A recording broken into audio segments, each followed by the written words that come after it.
it's me.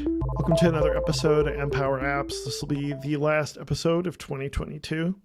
And I figured I would take this opportunity to kind of just have me on and talk about how things are going as far as 2022 is concerned and what I'm hoping for in 2023. We'll talk about kind of some of the adventures that I've had in 2022. We'll talk about some fun stuff when it comes to development and Swift. We'll talk about what I'm hoping for in 2023, and then we'll end by answering some of the questions that you sent me either in the forum or stuff that folks have asked me throughout the podcast and on social media. So let's get started. So if you watched episode 100 from last year, you probably know some of the craziness I've been dealing with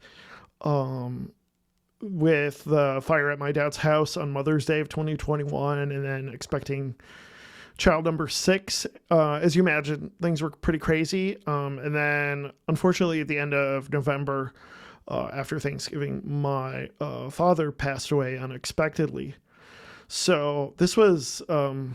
just adds more complications to everything with his house. And then a week after he passed away, my Andrew was born.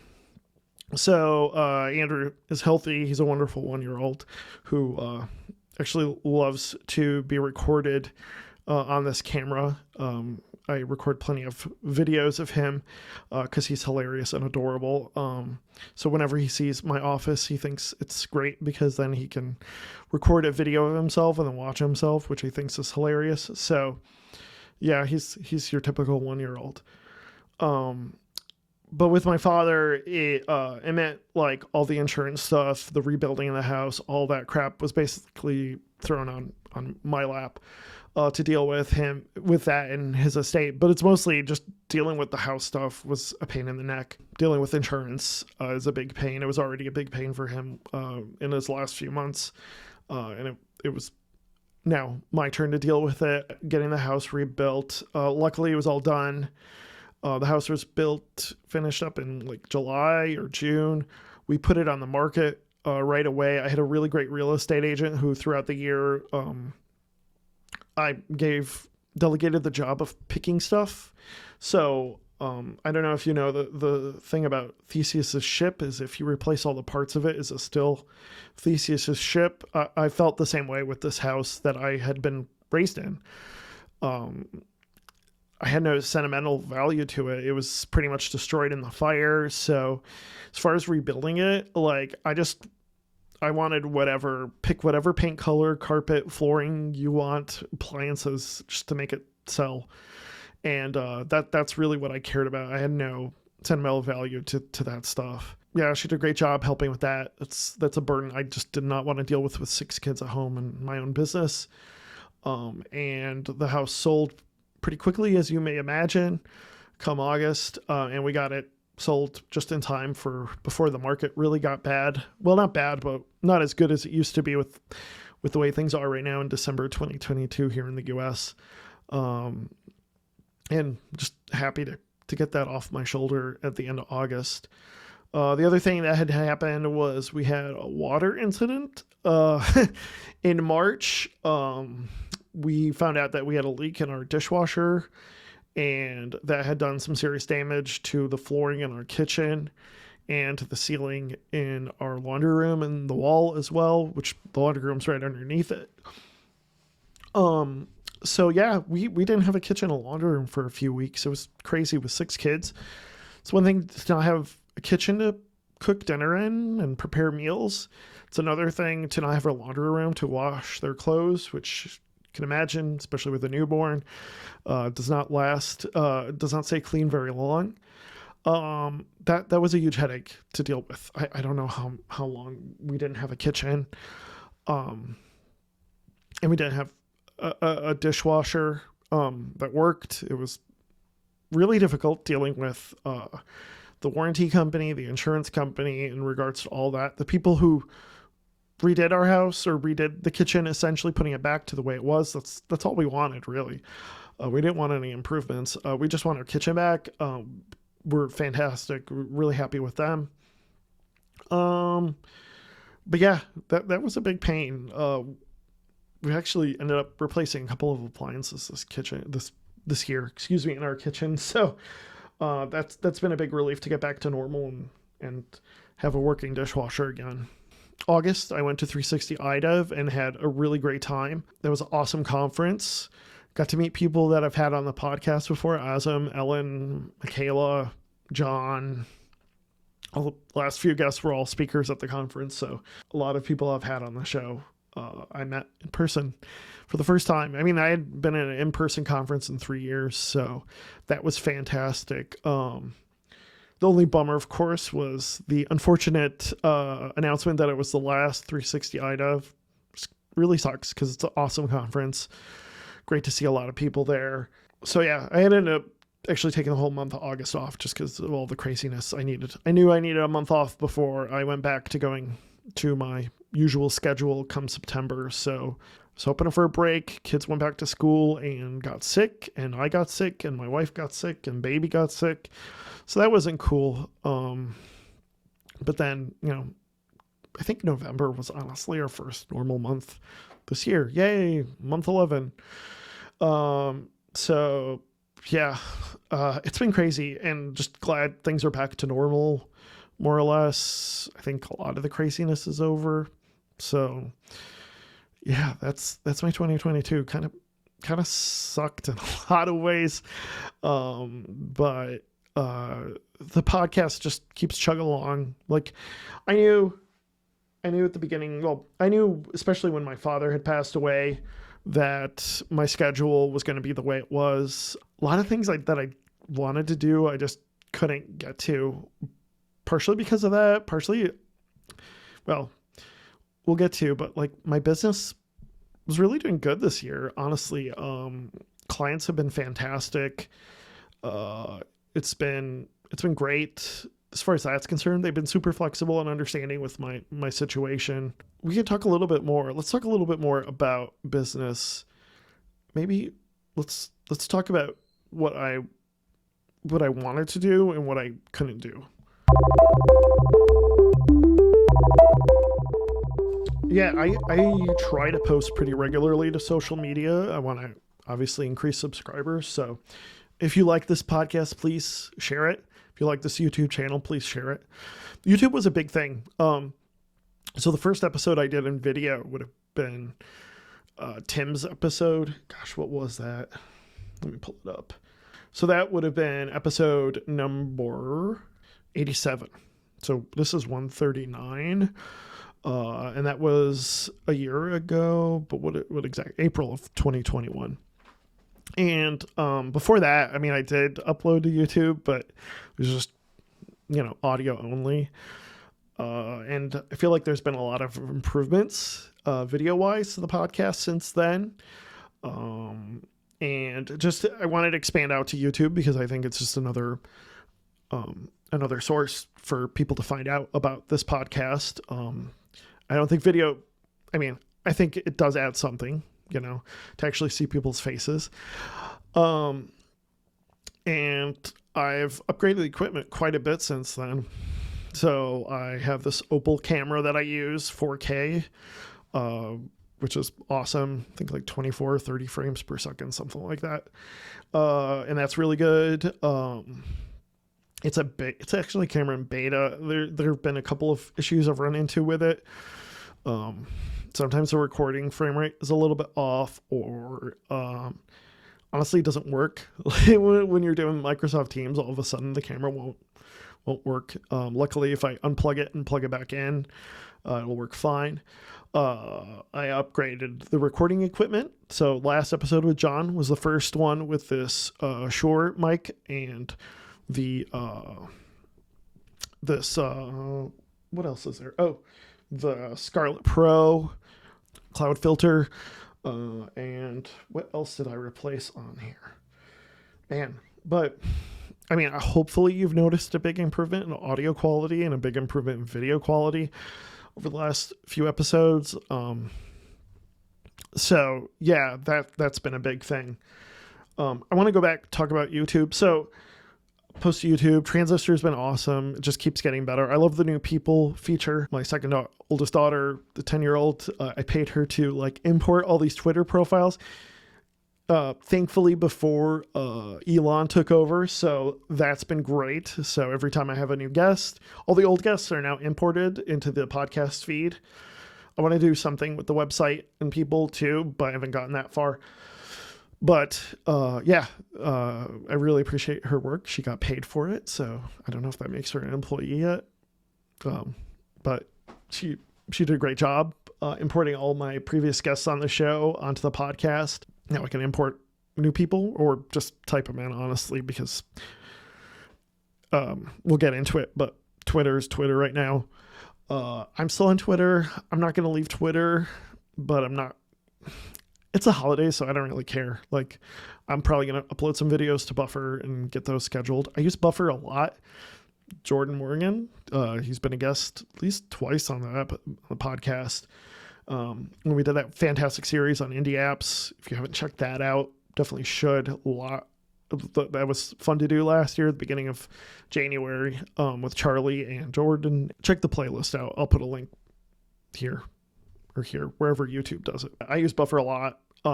And even before Elon had took over, I wanted to expand out.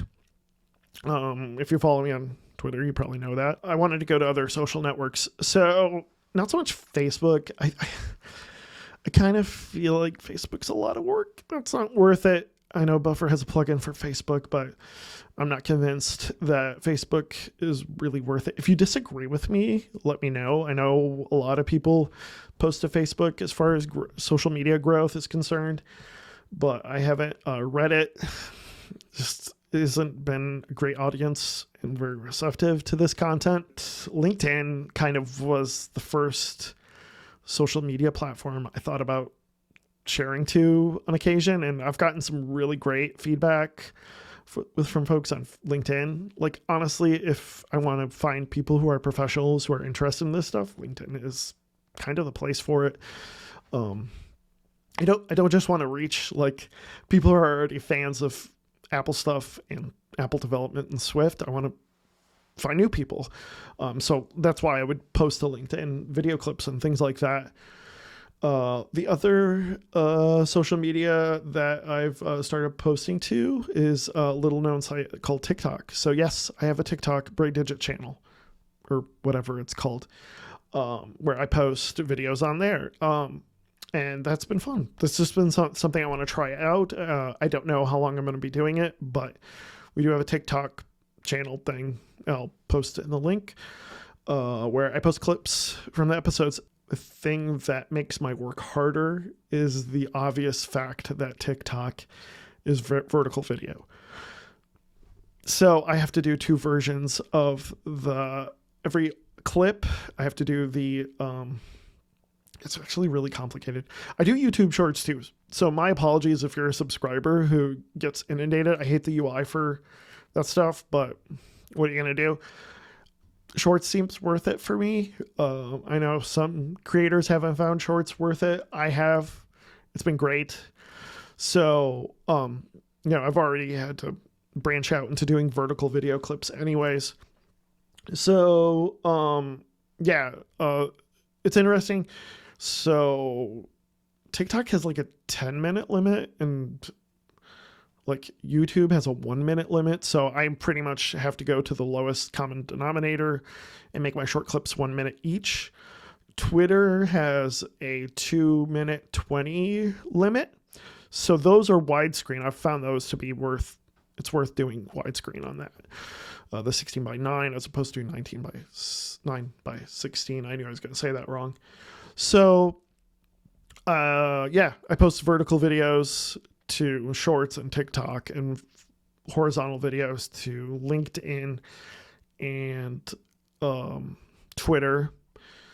And so that comes to the other social media, the literal elephant in the room, and that would be Mastodon. So, I think I signed up for Mastodon at Try Swift. That would have been 2018, maybe.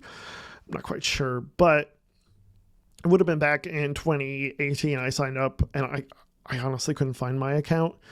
I didn't have anything against Mastodon, but for me, it's like, it's who's there, right? Like, if nobody is going to listen to my toots, as you might imagine, then what's the point in me posting there? Like, so that's kind of what it came down to.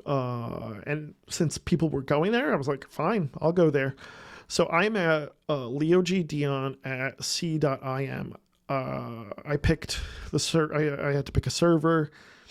I didn't want to necessarily focus on iOS. Do other stuff in Swift. I do stuff outside of Swift, even though that's kind of, or not outside of Swift, but I wanted a more general server, and I had no clue what to do, just like everybody else has no clue what to do when it comes to picking a server. And so I picked c.im because I had the shortest name. I think it stands for creativity, innovation, and motivation. And I was like, sure, I'm creative and innovative, and I could look for some motivation. Sounds good. So I signed up there. I think if I was going to do it again, I might pick like Hachyderm. But whatever. I'm not going to change it. I'm going to stick with where I'm at. It's a short name, easy to know. LeoGDion at c.im. You can find me there on Mastodon, and it's been a fantastic experience. If you have a suggestion as far as apps to use, I think I'm looking at like Metatext and Mast. That's kind of what I'm playing around with. But if you have a better one, as far as sharing on there, I hope Buffer puts on something to plug into Mastodon. We'll see. Probably. I mean, if it continues to grow and journalists are there, I can imagine they will. Jordan, if you're watching this, or anybody else at Buffer, that'd be great. Otherwise, I'll write something. I mean, it's just ActivityPub, right? I'm super interested in ActivityPub and see how it works, but we'll cross that bridge when we get to it. I have only a finite amount of time, right?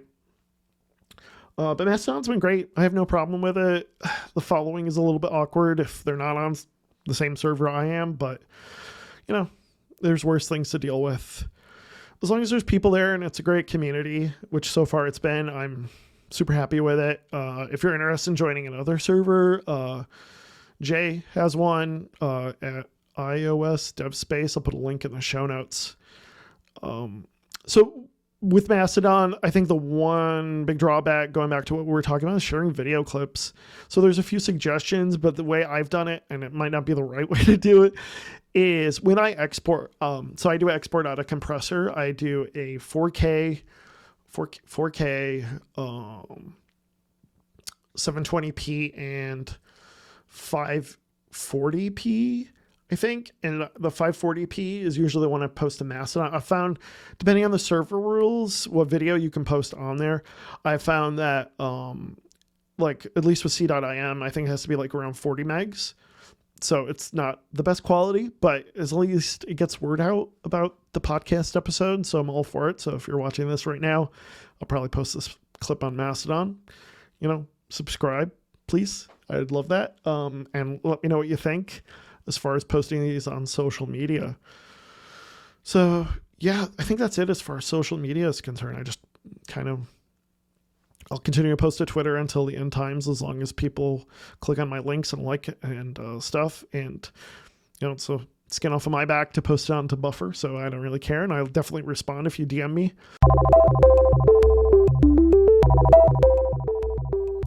All right. So we talked about the issues I ran into in 2022, a lot of personal stuff, talked about social media and producing the podcast, upgrading the equipment. I didn't talk about the biggest equipment I upgraded this year, which if you catch my episode with Matt, you probably know it was upgrading from an iMac to a Mac Studio. Overall, the Mac Studio is a big improvement over my 2019 iMac. I'm mostly happy with it. I can produce an episode and run Xcode in the background and run compressor, and it's pretty decent as far as getting episodes out. Super happy with that.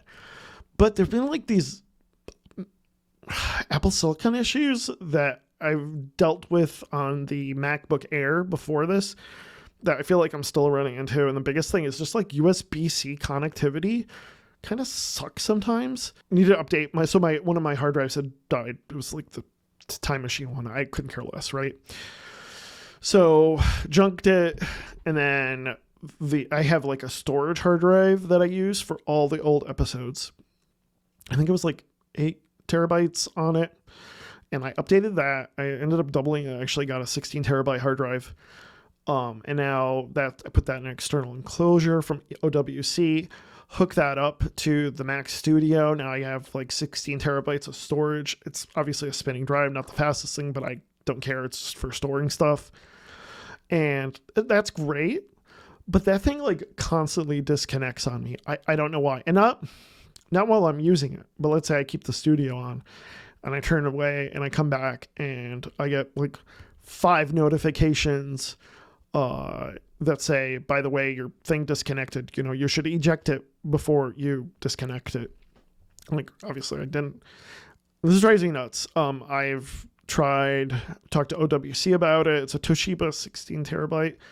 I have swapped out different USB-C cords. It's like hooked up to the Mac Studio. It's not hooked up to a hub, any of that crap. But it's like, it drives me crazy. It drives me absolutely crazy because I'm like, please don't make this data corrupt. This is my archive. And yeah, it's just like weird. I was stupid, of course, and I've been I was running the beta of Ventura since probably like July-ish or August. And you could blame part of it on the beta, but like we're in release, and even before the beta, I had issues. There are days where like I'll just get a spinning circle when I do anything in Final Cut Pro, and that drives me crazy. Xcode, let's see, what issues have I run?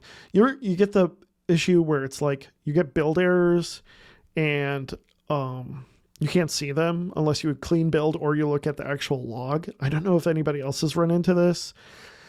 Apple Watch development, let's talk about that. Oh my gosh, like I've talked to this really nice fella at Apple.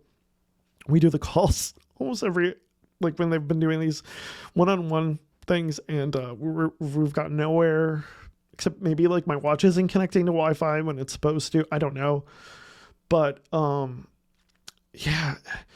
And like there are some days I can't do any Apple Watch at all, and I need an actual device for a lot of reasons, which we can get into later. But it's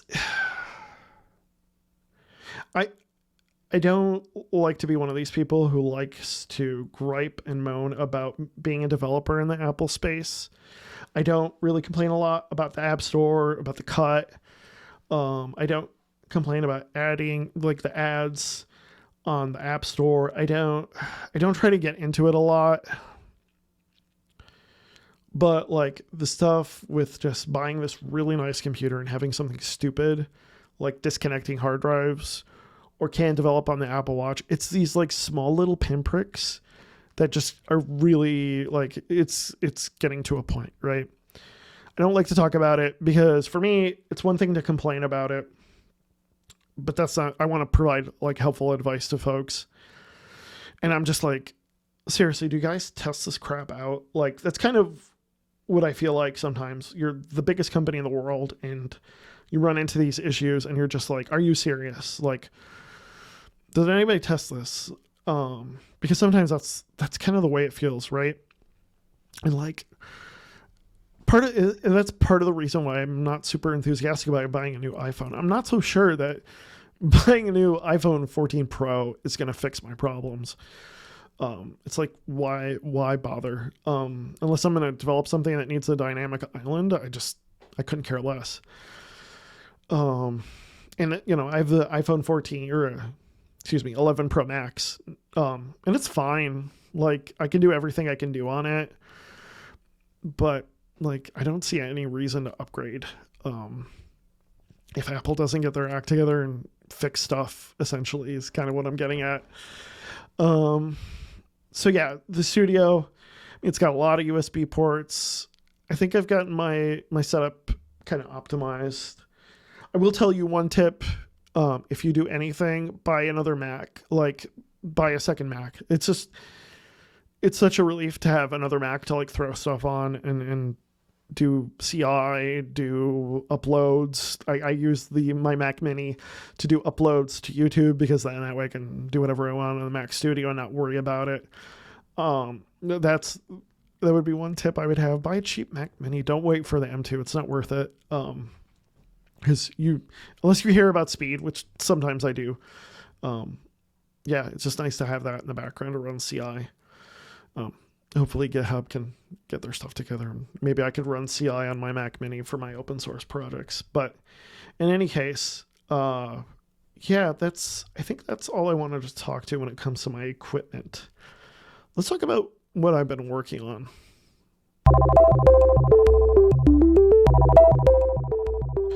So I have a big client I deal with. That's been a fantastic relationship. And then I have a smaller client I deal with, and if you follow me on social media, you probably know about GBeat. GBeat and Hard Twitch, my indie app. I gotta have an indie app. So I've been working on those. We got a phone app in this year for both apps. They share a lot of the same code.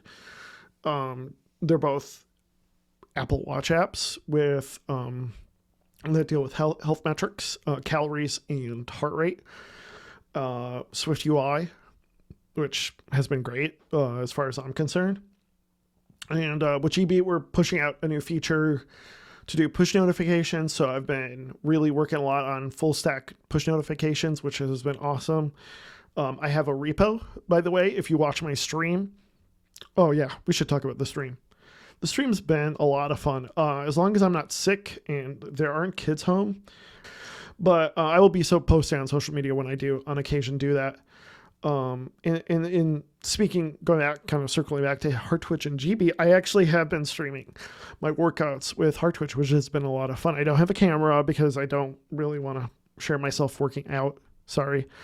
But I've been playing something that I've actually had inspired me to build Hard Twitch was that I would have I have either an elliptical. I used to have a really big elliptical, which by the way I'm never going to get again because it's a pain to deal with. But I have a smaller elliptical. I'll post a link to it in the show notes that I use, and I'll have that, and then I'll have the two Joy-Cons, or used to be Wiimotes, and I'll play a game while I'm on the elliptical and really get in some really good calories with that. It's been awesome. It was awesome, and so that kind of inspired me to do Hard Twitch. I was like, well, Also, the other thing is I like to watch speedruns, usually classic retro games, and I've seen on occasion people who do speedruns will share their heart rate. So that was the other inspiration. So, gosh, I don't know how long it's been, probably since October. I've been streaming my workouts at around 6:30 to 7 a.m. EST almost every day. And I've been doing 2 games on the Switch, Ring Fit Adventure, excuse me. Awesome game. I love it. I'm like almost done with it. I beat there's like 3 parts. There's the first game, the hard game, and then the harder game, which is where I'm at. So I will post a link to the Twitch channel. I also post videos to Bright Digit 2, the second YouTube channel, where I'll post longer, not as interesting stuff. So you can check that out. And so Ring Fit Adventure and Super Mario Galaxy from the Switch, so the 3D All-Stars version. And I've been playing that as well. And that's so with Ring Fit, I don't use the elliptical because Ring Fit already has its own exercises. Super Mario Galaxy is the one where I have the elliptical and just try to get as many calories as I can. And I added a activity ring overlay that you can use in OBS, so you can watch that and see how that works. And so I've been working out like every morning and posting that to Twitch and to the second YouTube channel. So the big feature this year with both GBeat and Hard Twitch was getting an iPhone app. Honestly, the only reason I wanted an iPhone app was just more exposure because nobody looks on the Watch App Store. And so that's really the biggest reason. Eventually, so GB, we're working on push notifications for instructors. So look out for that, probably end of January, February-ish. And then with Hard Twitch, I think the thing I want to work on is just kind of like all the bugs that I've noticed as I've been using it. I want to get those fixed, and eventually I want to phase out. There's like a code you put in. I want to phase that out as soon as I can, so that just a much more seamless experience with users being able to start the workout in the stream right away. So I am working on that. So yeah, maybe in-app purchase, in-app purchase. I think maybe add that because right now it's all through Stripe and the web. So yeah, that's with GB and Hard Twitch. The other app, if I've been working on is Bushel. I would say I'm like halfway there. Bushel is a Mac OS virtual machine app, so you can start up a Mac OS virtual machine. Check out the website, getbushel.app, and it's targeted more towards developers. So it works like you can start a machine, run a machine. You can import an IPSW file from Apple or another source that I'm not going to name and have a machine run Monterey or Monterey 12.4, 12.5. You can have it run Ventura 13, Ventura 13.1, Ventura 13.2, which is in beta as of the recording, and just test out your apps. That's essentially what the app is for. Like I'll run into an issue with building a Mac app that I want to test out, or developer tool, and I want to test out a specific configuration, and I can do that with Bushel. Or a build script. I'll have just a simple bash script that I want to test out, and I want to test it. Okay, doesn't work. Okay, let's roll back to an older version and see how it works. I haven't put out, my apologies to folks, but I haven't put out a beta in the last couple months just because client work has picked up and life and stuff, but I'm hoping to get one out probably in January. So take a look at that. It's got versioning. Most of the UI is set up. I just want to work on UI quirks and things there. The other thing I've been working on is a lot of Swift packages. I'm pretty good at putting out Swift packages, much more than putting out apps. So apologies on that. You probably heard of Sundial Kit, which was comes out of my work that I did for Hard Twitch and GBeat. I wanted a way to detect network connectivity, but I also wanted a way to communicate between the watch. Watch connectivity is weird, and I wanted a better, more abstract way to do it that kind of is more friendly to Swift UI. So you can definitely check that out. I'll put a link in the show notes to that. So it does the watch connectivity stuff, makes that easier for you, and the network observing stuff as well. If you followed my stream, you probably saw Sublimation. That is a Vapor and iOS app Swift package, because the issue I've run into, especially when you do Apple Watch development, is I need to run ngrok, but I need to know what URL ngrok has set up for me. So Sublimation, what it does is it uses a Vapor server lifetime handler, I believe, to run ngrok on when you start your Vapor server. And then it takes the URL and saves it to kind of a key bucket. I think I use KVDB right now, but hopefully we can use other services if you want to. It saves it there. And then when your iOS app runs, it'll know exactly where to look for that URL in the cloud. And so it just goes to KVDB, and then using that bucket and key, it'll pull the URL, and then it knows exactly where to talk to your Vapor server. I think it's really helpful for me as far as like full stack Swift development is concerned. I don't have to keep going into the environment variable and changing the URL. It does it automates that all for me.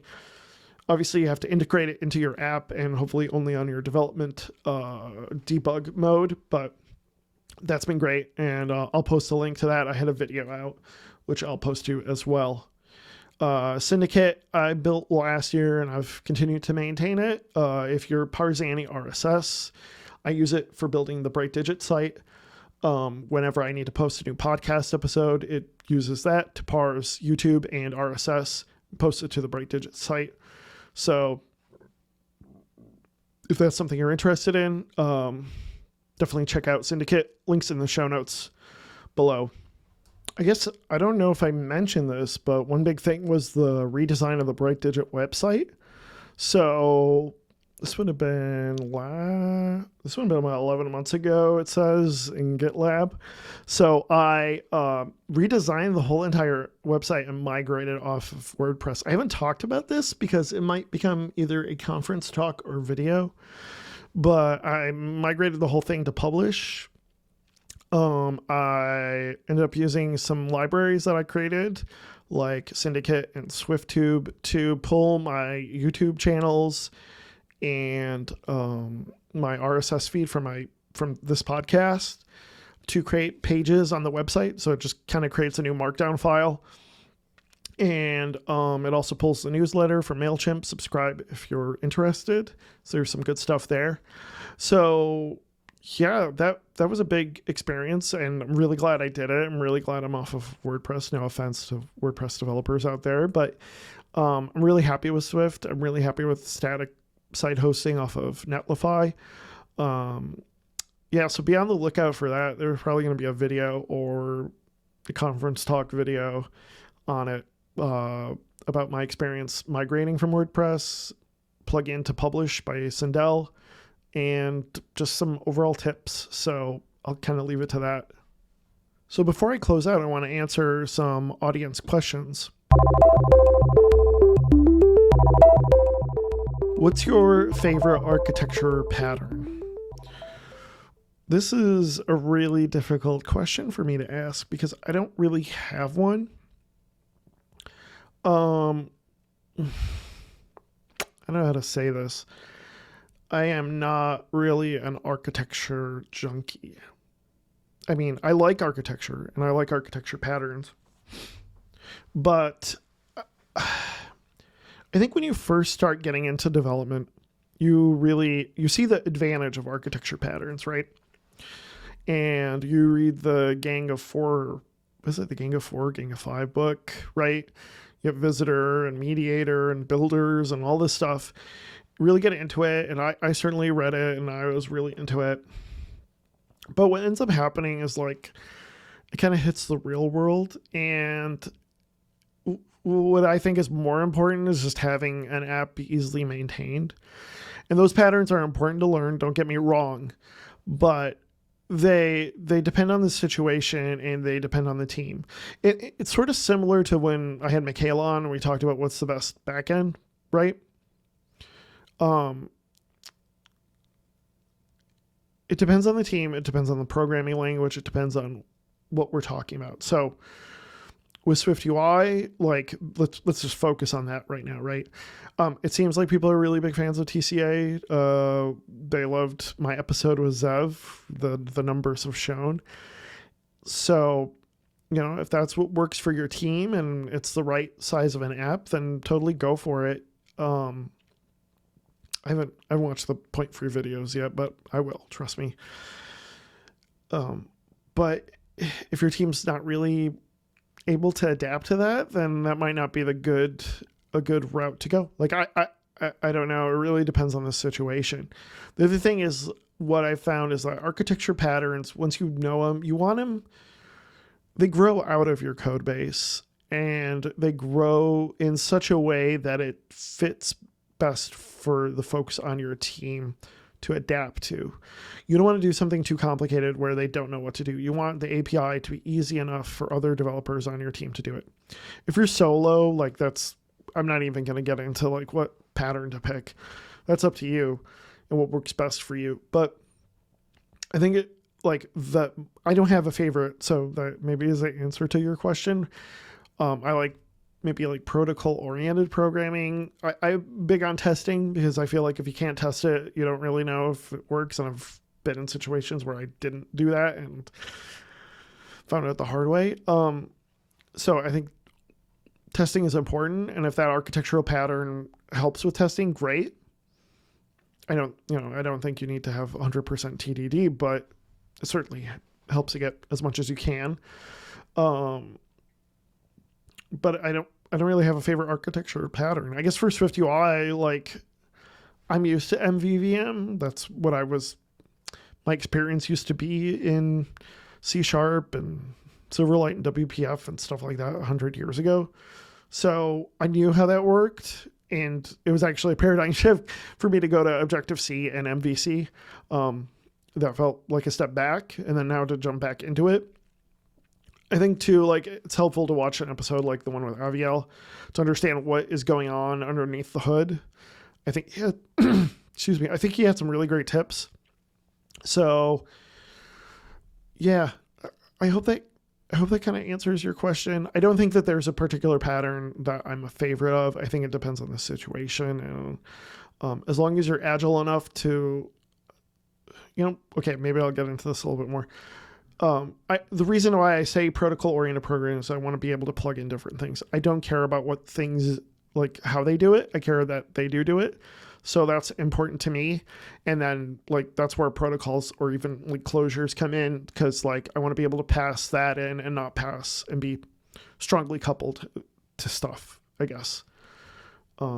Avoiding strongly coupled like structs and things like that is a path to tiers, I guess. So be careful on that. That's why I use protocols. And that's why probably if you want to really learn something, just a little tip is like understanding how generics work in Swift and protocols with associated types. It's easier now with any keyword, but there's a lot of power there. Maybe I'll share that sometime. In making your app agile and easy to plug in. So yeah, I hope that answered your question. So let's get into my plans for 2023. I want to do more videos. I want to do not like episodes, but like videos, kind of like the Objective-C one. It's just difficult to find the time to do it. I really want to get more videos out.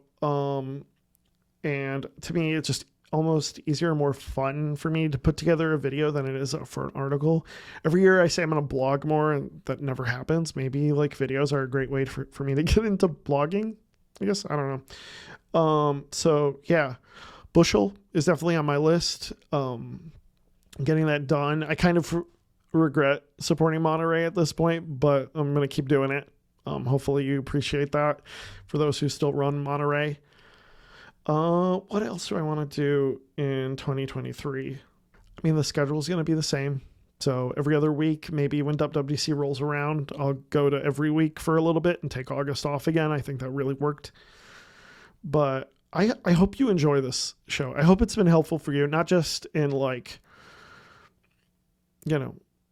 not just fun to listen to. I hope it's actually like helpful for your career and for being a developer. I love doing this. I love it when people say the show is great. It really helps me a lot. I'll say it again. If you can take some time to post a review in Apple Podcasts, YouTube, like, subscribe, that really does help me. That's the best way you can show gratitude. I kind of have it on the back burner to look into some membership stuff. I haven't. I probably should. I'm glad you really like the show. I'm glad you can join me for this special episode. If I get this out after Christmas, sorry, but Merry Christmas, Happy New Year. Hope you have a great holiday. And I look forward to talking to you again in 2023. We have a great lineup coming up. Antoine is going to come back. So in case you're wondering about a more technical year in review, we'll be doing that. I'll have Antoine on the second time he's on to talk about our year in review in the Apple dev space and Swift. So be on the lookout for that episode in a week or two. We'll have Sven and Dave on together, Sven Schmidt and Dave Verwer of Swift Package Index and iOS Dev Weekly. So you'll definitely want to check that out. That'll be out in a few weeks after Antoine's. Marin, hopefully I'll have him on in February. And yeah, if you're interested in coming on, please DM me. I'd love to have you on. I think it's a great opportunity, a great way to practice. Hopefully I don't ask too many tough questions and make it a good experience. You can ask other guests. Thank you so much for joining me, and have a happy new year, and see you again in 2023. Bye, everyone.